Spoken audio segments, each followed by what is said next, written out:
Well, good evening. Can y'all turn me down on the mic just a little bit? Good evening.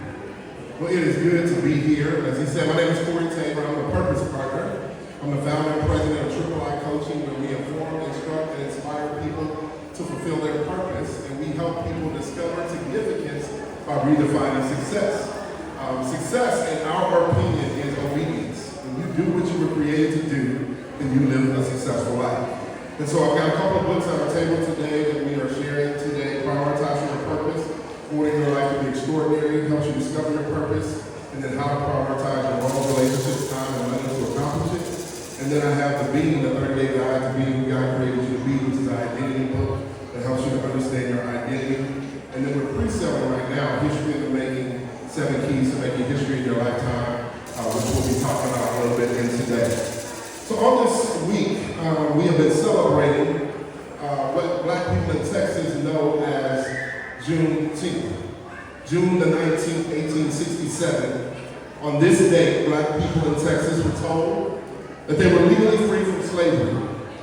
The applications of this freedom meant that they could no longer be the property of another person to build their wealth, but they were supposed to be given the opportunity to own their own property, develop their own wealth.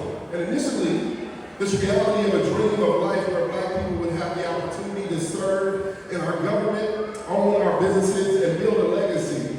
It did not take long for the powers that be to end the period of Reconstruction and enter into a season known as Jim Crow.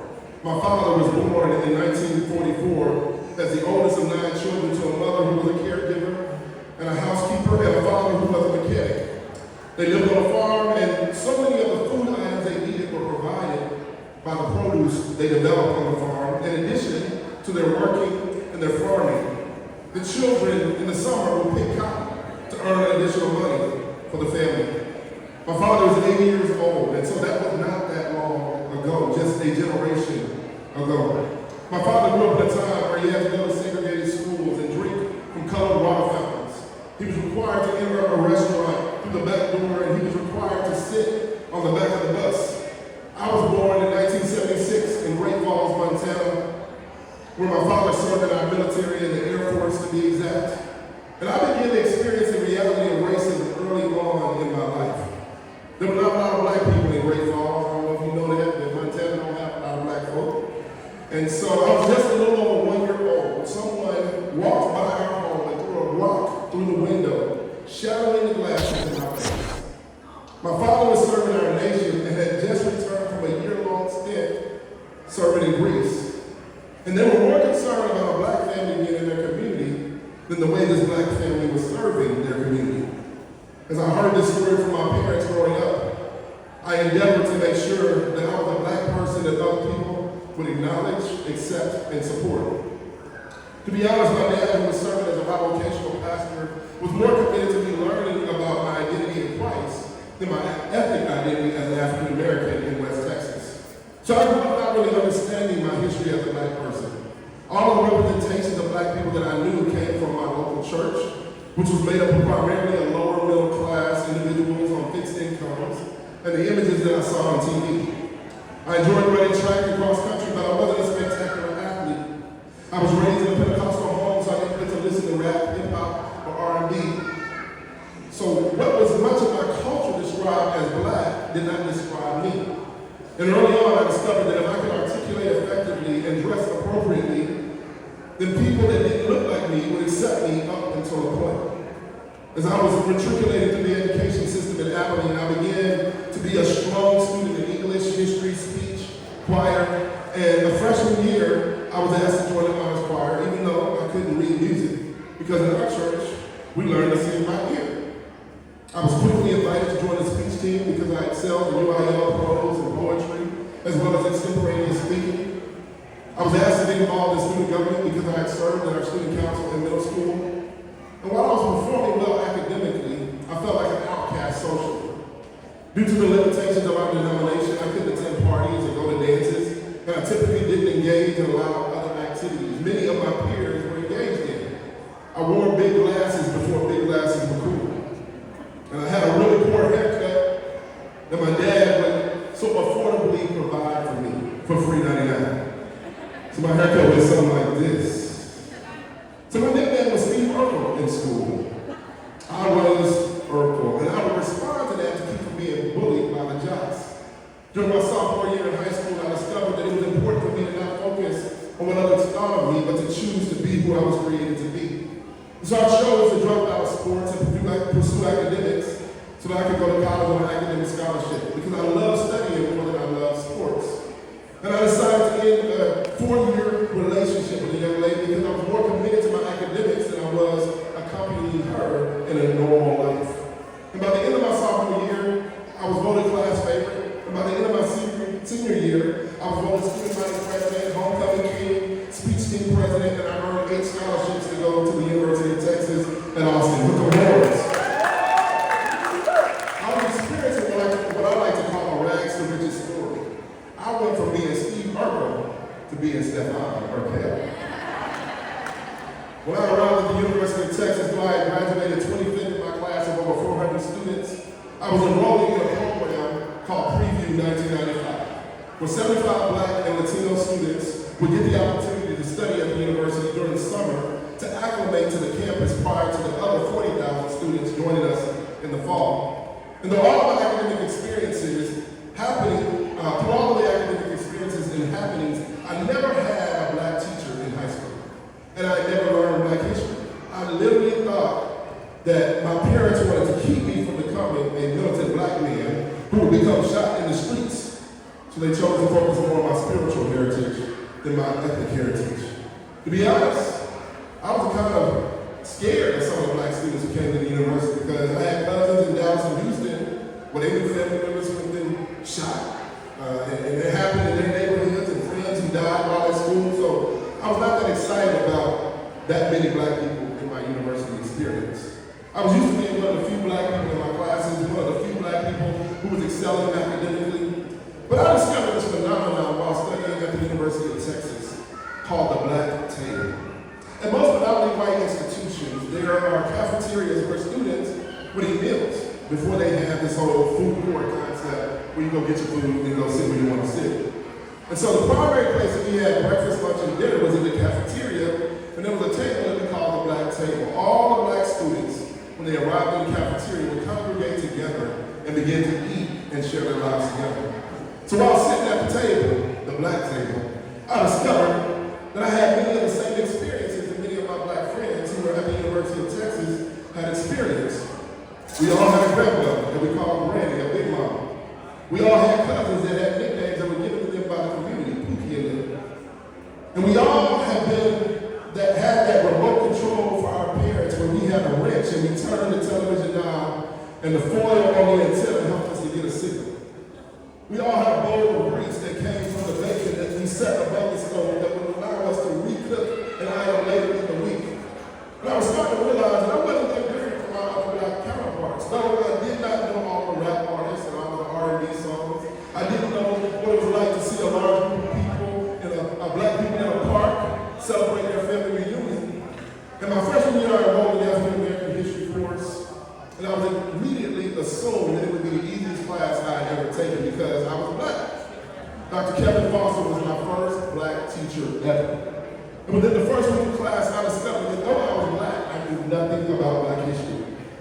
I knew nothing about Black history. I heard about the stories of peoples on the continent of Africa who had accomplished great feats, and I learned about people who endured slavery but overcame as a result, became entrepreneurs and educators and ministers and government leaders. And I asked myself the question, why didn't anybody tell me that Black people have always been smart? Why didn't anybody tell me that communication and articulation were a normal part of the Black experience? When I saw that Booker T. Washington had his own newspaper and W.E.B. Du Bois had his own books, while taking this class, a couple of others over time, including intercultural communication and African American music history, I began to discover what may seem to you as an obvious reality. I discovered I was Black. Though I never identified as Black, other people saw me as Black, but I realized I was Black. And I know it may sound funny to you, but growing up I was often referred to as an Oreo because I had Black skin on the outside, but due to the fact that I articulated and I was intelligent, people said I was white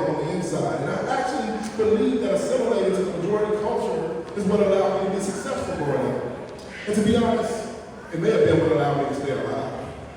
But it wasn't what allowed me to be successful. I was successful because I was being who God created me to be. So while studying these courses at the university, I discovered that not only was I black, but I love being black. And I love black people. I know that may sound crazy to you, but coming from where I was and from where my normal experience was growing up in West Texas, it took me being around other black students who were navigating the same journey that I was, so allowed me to experience my ethnic identity and begin to live out who I am instead of hiding who I am. So today I stand before you black and intelligent, black and creative, black and Christian, black and morally conservative, black and socially liberal, black and married to a black woman. I'm a black man. I'm a father of black children. I'm a black leader in my black community. I'm black. And I don't apologize for it. So you may wonder what this has to do with Juneteenth. Well, it took over 18 months for black people in Texas to know in reality what had already been communicated and declared legally they were free. For those who are Christians, they knew that the Bible says, who the Son sets free is free indeed. So they were free spiritually, but they weren't free legally. They had read the story of Moses leading the children of Israel out of Egypt and across the Red Sea. They had read about Joshua walking them into the promised land. And they knew that those who were fighting for them from the north were fighting to see them become free. Though they legally were declared free, experientially, they were not free. Sadly, the reality for many in our society today is the same. Our Declaration of Independence says that all people are created equally and have been given the right to life, liberty, and a pursuit of happiness. But for men, they are not treated equally. For black men, nor are we given the right to live and experience liberty or pursue happiness. Our jails are more populated with black people than any other population. In America, we are incarcerated more individuals than any other nation. Our children are boarded at much higher rates than any other culture. And our schools are failing children at a much higher rate. The state of Texas begins to build a prison cell for a child when they cannot read a level in the 3rd grade. The school to prison pipeline has been developed because of disparities in our education system that have led to children not having what they need to succeed in life. So though we are legally free, many of our men particularly are spending their lives separated from their wives and their children because they are disproportionately arrested for the same crimes that others are acquitted for. And they are disproportionately sentenced to longer sentences than others are sentenced for. Everyone has a right to legal representation, but that representation is not equal. When our children are struggling to find food to eat, it's really hard to focus on reading about food and determine what color the food would be for the STAR test that's designed to measure what type of learning model in an antiquated educational system that is designed to train factory workers as compared to training entrepreneurs. I was fortunate enough to grow up in an integrated school system which allowed me to have friends from different backgrounds and experiences. Integration gave us access to the same buildings and books, but not the same teachers that believed in us. Books and buildings don't build believing children. It takes bold and empowering teachers who believe in the children to allow them to become one who believes in themselves. So when we gain the resources, we often lost the respect. And when a teacher doesn't believe in a student, the student doesn't believe in themselves. So due to the fact that our education system does not pay very well, many in our community have chosen to enter other careers that will pay them more. So when I enrolled at the University of Texas, my intention was to be an elementary school teacher. I wanted to be that black teacher I never had. I wanted to be that male teacher I never had. I wanted to be that role model for kids that were growing up like me. And after 2 years of taking classes and learning how to teach, I struggled with classroom management due to the fact that I could not raise my voice at these kids. I could not make them sit down and shut up. So I continued to teach and speak to students in various formats today, but I didn't become an elementary school teacher. So I did the next thing. I married one. My wife has been in education for over 20 years now, starting out as a scouting and a school-based specialist, where she offered Girl Scouts the opportunity to girls who were in low-income schools who didn't have the opportunity to come back out at night when their parents could drop them off at a troop in the evenings due to their work schedule and transportation limitations. She continued to teach in Title I schools where she was empowering second graders and fourth graders, and now she serves as an assistant principal. The difference between the schools that she had been in where students have thrived and where students have struggled have been whether or not the parents were engaged and When the parents engaged and the teachers believed. My 5th grade year, I had a teacher named Ms. Boucher. She was sitting in her classroom for our 5th grade year. She fell off her chair and broke her hip. So she missed the entire first semester. We had a long-term substitute who was simply cashing a check, but she didn't want to invest in our educational development. Our classes were performing below our abilities, and it was showing not only in the classroom, but it was showing on the intramural field. Y'all remember intramurals? When you would go out and play softball, baseball, basketball, football, and we would get last place out of the 4 classes in our school that whole semester. This older white woman came back in the 2nd semester of my 5th grade year. She looked me in the eyes, and she said, "Corey, you're a leader. I want to send you to a leadership camp at Harvard University because you were born to lead." This was the first time someone other than my parents had spoken this truth to me, and I actually believed it. A teacher who did not look like me saw something in me that I had yet to see in myself. And ever since that day, I believed. In college, I led the gospel choir, was a part of student government. I served as a resident assistant and an orientation advisor. I served in ministry now since I was 18 years old. I've been in full-time ministry since I was 23. Every time I go lead, it's not because I want to be a leader. It's because God created me to be a leader. He gave me influence to impact people for His glory and their good. And when you're a leader, you just lead. You lead on the playground. You lead in the neighborhood. You lead in the church. You lead in the community. You lead at home. You lead at school. Leaders lead. As we think about the freedom that was communicated to our people after 18 months of remaining in slavery, how do we respond to legally being free, but practically still being oppressed? We do just like black people from Reconstruction to Jim Crow, from the Civil Rights Movement to now. We overcome. We cannot claim to be overcomers if we do not have anything to overcome. In his famous speech, "I Have a Dream," Dr. Martin Luther King shared his dream of what our nation could be. He believed that we would be judged by the content of our character and not the color of our skin, and that we should not deny the color of our skin because that is the skin our Creator gave us. We should not be devalued because of the color of our skin. So as we live in this reality today, we have an opportunity to make history. Here in the valley of the great state of Texas, I'm releasing this new book, History in the Making, 7 Keys to Making History in Your Lifetime. And I want to share those principles with you and invite you to get this book and live out the history that you were made to lead.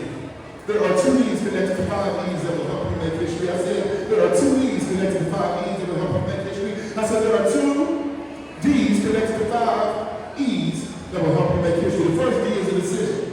A decision is the ability to say yes. Yes, I will go to college. Yes, I will get married. Yes, I will lose the world.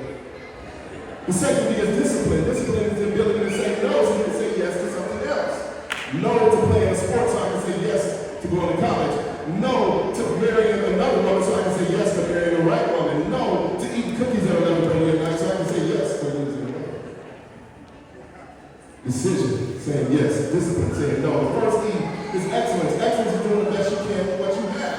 You didn't get what everybody else got, but you got what you got, so you got to do the best you can with what you got. Barack Obama never said that he couldn't be the president of the United States because he wasn't raised by his daddy. He said, I ain't got a daddy, but I got a mama and a grandma, and those 2 can help me become the first black president of the United States. The second E is effort. Effort is doing the best you can, even when you don't have to. Oftentimes, people in our world want to do something great, but they only live life at a good level because they're not willing to put forth the effort. There are times you got to wake up earlier than other people. There are times you got to go to sleep later than other people. There are times when you have to decide to save somebody instead of spending money. Effort takes you from good to great. The third E is the expectation equation. If you have a high expectation and you get a high outcome, that equals satisfaction. If you have a high expectation, you get a higher outcome, that equals surprise. If you have a high expectation, you get a low outcome, that equals disappointment. So oftentimes in our lives, we are disappointed, not because of outcome, but because of unrealistic expectations. When you don't manage your expectations, you find yourself being disappointed more than you should. But when you can learn to manage the expectations that you have, you can be satisfied and surprised 80% of the time. So stop looking at social media to see what other people's lives are like, and look in the mirror and decide what your life is going to be like. The fourth is education. Education is not information. Education is learning how to learn. If you're a visual learner, you need to draw pictures. If you're an auditory learner, you need to listen to an audio book. If you're a social learner, you need to discuss it. If you're a tactile learner, you need to touch it, smell it, taste it, feel it. And once you learn how to learn, you can learn anything. My degree doesn't say I know stuff. It says I know how to learn stuff. And everywhere I go to work, they teach me what they want me to know, and I learn it the way that I learn. Finally, rather, is experiences. Experiences can multiply education. So it's one thing to read about history, it's another thing to go visit history. And so if you go to Selma, Alabama, you walk across the Pettus Bridge, you stand in the shoes of Martin Luther King and John Lewis, and you begin to understand that this wasn't just a trip across the bridge. This was a trip across purpose. This was a trip from destination to destiny. This was an opportunity for Dr. Martin Luther King to show the world who we as a nation were. A people with racism not only in the systems, but in the soil. So I want to challenge you today to live out these 7 principles to make history in your lifetime and be who God created you to be. So I'm going to close tonight by singing a song that I wrote to go with this first book. And I want to encourage you to meet me at the table. Get a copy for yourself, for your friend, for your family, for your crazy cousin, as you learn to be who you were created to be. Hit the track.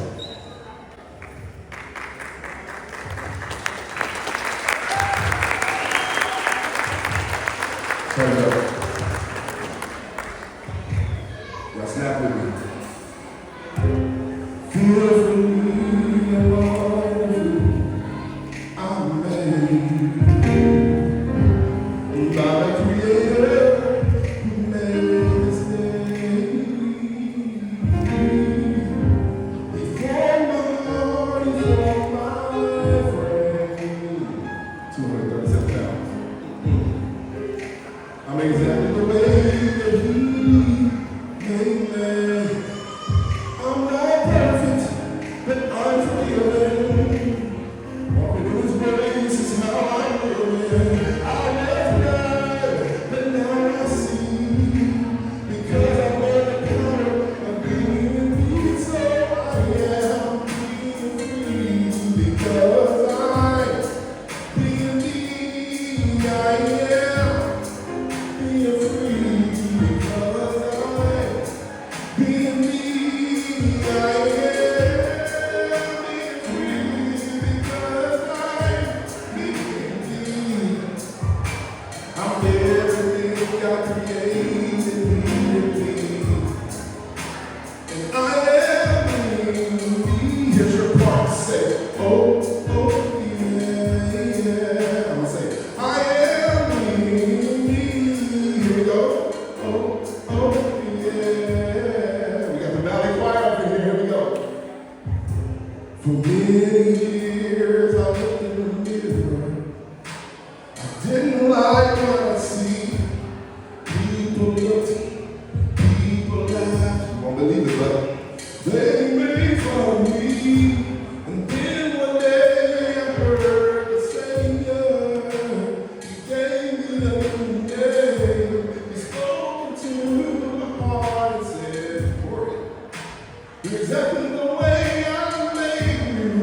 Being free because I being me, I am being free because I being me, I am being free because I being me. I'm everything God created me to be.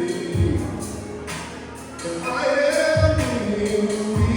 Y'all ready to say, yeah. I am being free. Yeah. Here's who I am in alphabetical order. Here we go. I'm accepted. I'm blessed. I'm chosen. I'm being independent. Example. I'm forgiven. I'm brave. And I'm hungry. Inspired. I'm joyful. I'm kind and loving and merciful. I'm reading. I'm open and patient. Quiet, reconciled. Significant testimony. Good.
you need to do.